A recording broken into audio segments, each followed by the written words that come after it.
made in my administration syndrome. We all understand that where policies are bad and not working, of course politics should intervene. But when things are working to the good, we ask, why fix what is not broken? To minimize the volatility of economic and social policy, and to set our country on a steady growth and development path, rather than an episodic growth path, I have become increasingly convinced that Nigeria needs a social contract. By this I mean a fundamental cross-party, cross-society agreement that certain things in the economy, in the country, in policy and in society are sacrosanct and shall not be touched or changed when administrations change. The idea of a social contract dates back at least a few centuries, when philosophers such as Rousseau, Locke, and Hobbes spelled out the notion of a compact, formal or implicit, defining the rights and duties of rulers and the ruled. A more focused definition for our purposes comes from the former head of the London School of Economics and the former president of Columbia University, my former World Bank colleague, Minu Shafi. She describes the social contract as being about how we pool our resources to provide the public goods we agree are needed, and how we support those affected by adverse shocks. Her book, What We Owe Each Other, a New Social Contract for a Better Society, argues that in our fast-changing globalized economy, we need a new social contract to create a sense of security among people. What I'm calling for here is even more basic. I'm saying that all major actors in the governance of our country should agree on some basic parameters for security, macroeconomic and social stability, and the enabling environment for future dynamism and growth of our country.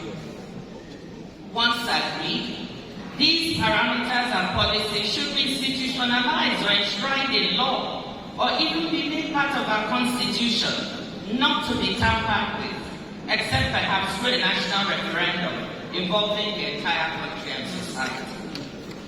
My convictions on Nigeria's need for a social contract were reinforced recently when I was in Peru on an official visit. Looking at the country as a Nigerian, I was struck by the mismatch between its politics and its economic performance. Politics in Peru has been and is extremely messy and toxic. The country has had 6 presidents in the past 7 years. The current president took office amid violent protests after her predecessor was arrested and jailed for attempting to dissolve Congress and rule by decree. The government and opposition are constantly at each other's throats, with regular impeachment proceedings and frequent social unrest. Yes. You would think that a country with such messy politics would be an economic laggard at best, or economic disaster at worst. But to my shock, when I looked at the numbers, it was not. I mentioned earlier how Peru's per capita GDP is now almost 5 times higher than ours, even though we were roughly even in the 1980s. According to IMF numbers, Peru's modest GDP growth rates of 2.5 to 2.7% over the last couple of years is coupled with very good macroeconomic indicators. Its current account deficit is a modest 1.1% of GDP. Its fiscal deficit is 2.5% of GDP, below the recommended 3%, and its debt to GDP ratio is 33%. According to data from the central bank, Peru's foreign exchange reserves as of this month are at 77.4 billion, most of them usable reserves, and our inflation is 2%. The IMF praised Peru's economic management, saying in its Article 4 report, and I quote, "Inflation has receded thanks to the central bank's decisive monetary policy tightening, while the fiscal position and the financial system remain strong."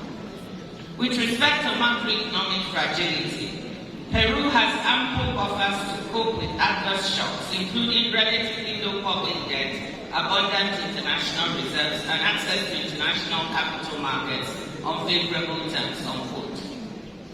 When I asked top officials in the country how come the economic performance was so good in the face of such political turmoil, they said that Peru had learned lessons from its past unfortunate economic experiences, and there was now a kind of implicit social contract that certain aspects of economic and social governance must not be touched. Peru learned the lessons of its lost decade of the 1980s and put in place an ambitious series of structural reforms, including the policies and institutional frameworks that help the country navigate difficult times. In 1999, it introduced a fiscal rule, placing agreed limits on fiscal deficits and public expenditures, along with an escape hatch for economic emergencies such as COVID-19.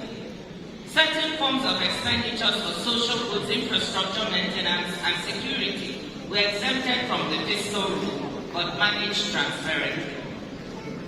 On the monetary side, Peru in 2002 made the central bank independent and formally introduced a 2% inflation target, plus or minus 1%. Peru's reforms laid the foundation for years of stronger growth and poverty reduction.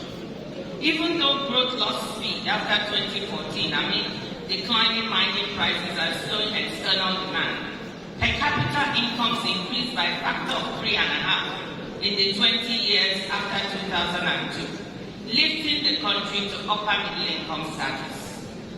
The central factor underpinning the performance was the implicit social contract that the policy reforms put in place that strengthened institutions should not be touched.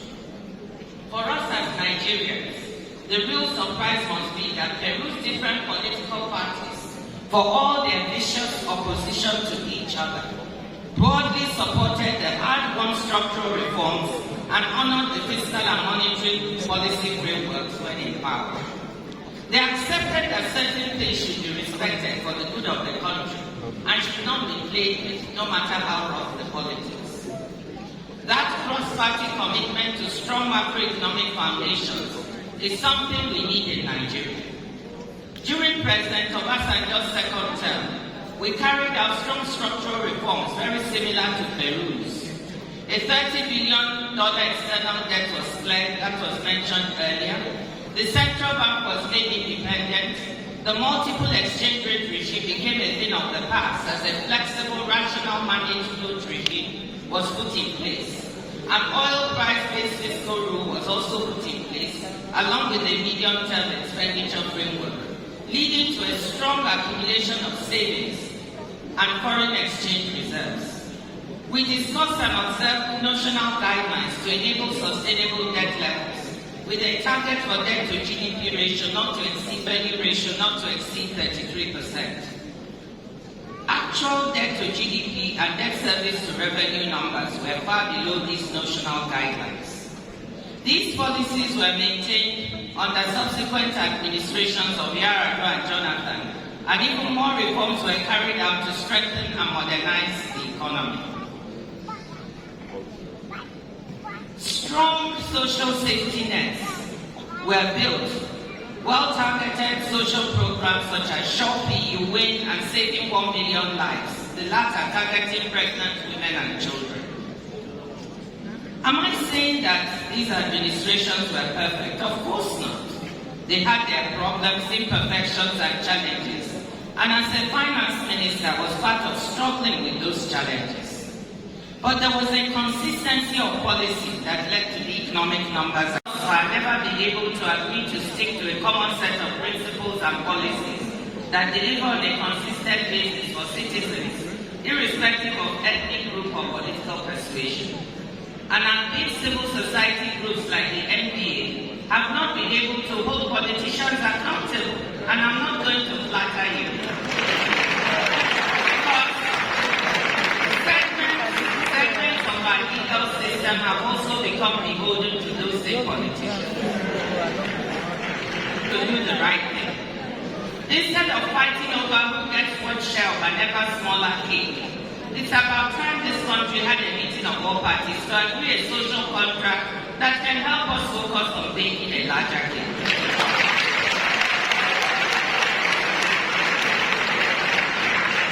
I will devote my remaining remarks to looking at potential elements of such a social contract. In line with my comparative advantage as an economist, I will focus on economic policy, so I'll offer a few thoughts on related areas as well. Note that I'm not trying to be exhaustive on what constitutes a social contract, just to give you some examples. Let me say here that trust will be a prerequisite for any social contract for rebuilding Nigeria, meeting our economic development challenges and building a brighter future for the rising generations of young people. All political parties, all ethnic groups will have to honor this contract, no matter who is in government. The importance of trust in our country, given its size and diversity, has been clear since day one. Even before independence, in his first speech as Prime Minister in 1957, Sir Abubakar Tafawa Balewa said, and I quote, "The peoples of Nigeria must be united to enable this country to play a full part in shaping the destiny of mankind.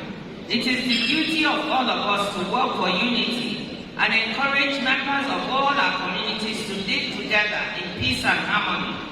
The way to do this is to create understanding, mutual respect and trust." This is Sir Abubakar Tafawa Balewa in 1957. Trust comes not from words, but from deeds. That is from accomplishing things together, building together. A social contract will become a basis for the virtuous circles of reform, growth, peace, security, and trust that have too long eluded us. Turning now to potential ingredients of that social contract.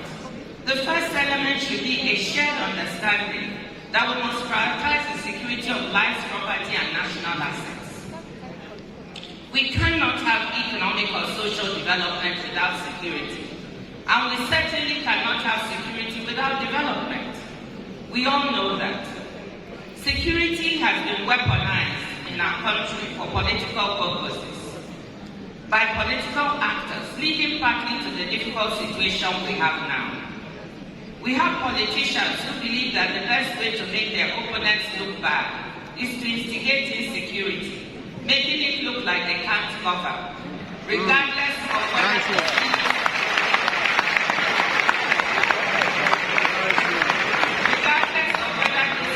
loss of life and property of innocent Nigerians. This has to stop.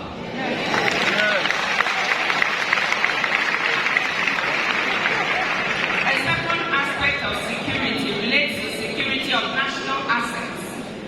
Nigerians have seen for years how it undermines the economic and financial health of the country. All Nigerians must agree that stealing of our national assets of any type is intolerable and must be stopped. How can we be struggling to see how to strengthen our foreign exchange reserves with the governor of the central bank working so hard on this, when so much is being lost through oil theft? There's so much technology available now to track such theft, and there must be no more excuses for inaction.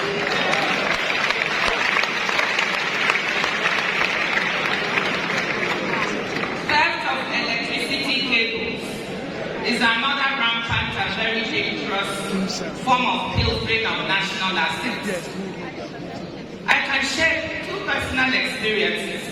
2 weeks ago, the cables near our house in the village, the no more die single, were caught, depriving our house and all the other houses in the village of electricity. They were caught and stolen.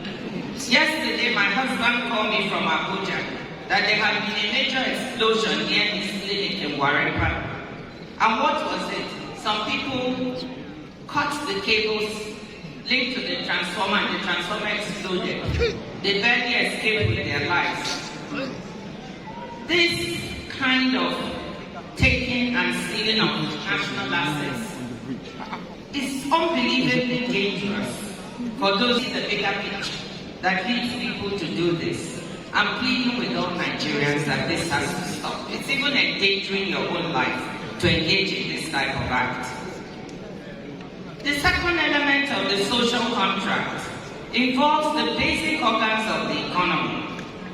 They should be left to work so as to produce the best economic and social results for the country, as I described in the case of Peru. First, we must continue to support the central bank and its work and support its independence. No one should try to tamper with the central bank asking for manipulation of interest rates or the exchange rate. Do not use the central bank as a fiscal agent, as this can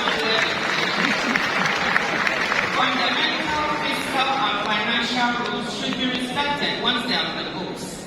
Respect the use of the oil price-based fiscal rule that allows the accumulation of reserves and savings in good times to be used to cushion bad times.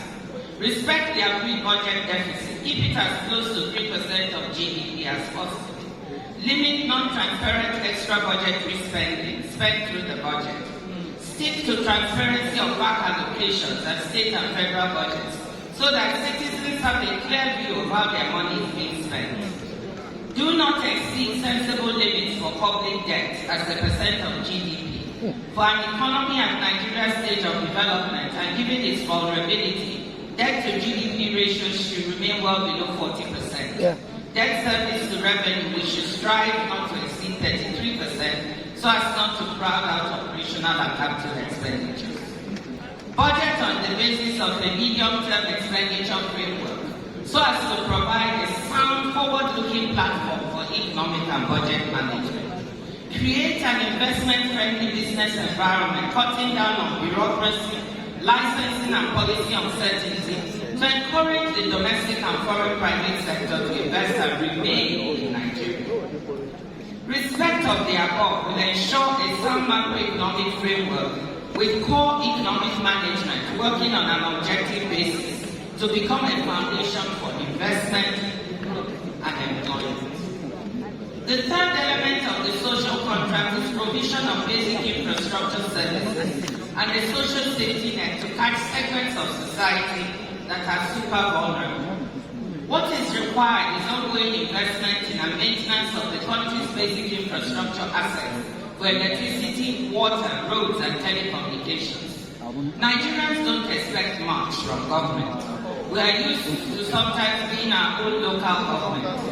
But trust in those government and those government would be enormously increased if we had a better maintenance culture of the few infrastructural assets we have, and full transparency and information about when and how many hours a day, for example, we would not have lights and we would have lights, and information on why this is happening. Crafting and maintenance of social safety net programs for the most vulnerable children and pregnant and nursing mothers. Working with states and local communities to ensure the truly vulnerable are reached. Conditional cash transfer programs can be some of the best means to do this, especially coupled with biometrics. Community work programs for rural youth and entrepreneurship programs for young women and men, given the abundance of entrepreneurial talent in Nigeria. Part of the social contract was the continuous attention to youth unemployment and underemployment. Let me end my suggestions with a fourth element of the social contract, true independence of the judiciary and the Electoral Commission. All parties must agree that these institutions should not be tampered with, win or lose. As I said earlier, civil society and in particular the Nigerian Bar Association have a major responsibility to monitor observance of the social contract, especially the element of the Judiciary and Electoral Commission. The NPA should also be active in seeing which elements of the social contract can be institutionalized by codifying it into law or strengthening already existing laws, rules, and regulations. The NPA can even look at whether any part should be incorporated into our Constitution to make them less easy to tamper with. The legal profession, led by the NPA, should be at the forefront of guaranteeing the social contract. This would be in keeping with what you have been quoting here, and I have it in my Sapara Williams Manson, that quote, a lawyer lives for the direction of his people and her people and the advancement of the cause of the country. Now, I don't need to oversell this idea of a social contract for Nigeria. I'm not saying it's a panacea that will suddenly cure all ills, but I'm convinced it will enable us to build a strong and stable foundation for Nigeria upon which it can thrive. A Nigeria of the future with steady and consistent growth and social development that will take us back to middle-income status and beyond. Of course, we will also need to take other actions to improve our education and health system, nurture investments in physical and human capital. We will need to connect to the new and fast-changing world of technology. But believe me, I'm actually not worried about Nigeria's ability to catch up once the basic governance and economic and social foundation is there. We have some of the most creative, most intelligent, and most entrepreneurial people in this very room. That is why I'm always proud to be a Nigerian. Yeah. Excellencies, ladies and gentlemen, let me conclude by saying that what I just laid out before you is not rocket science. Some of what we need to implement as part of the social contract has been done in past administrations, as I mentioned earlier, and some of it is being implemented in this present administration. But we cannot approach the social contract in a piecemeal fashion, a bit here and a bit there. It must be approached holistically, systematically, and consistently in order for it to work.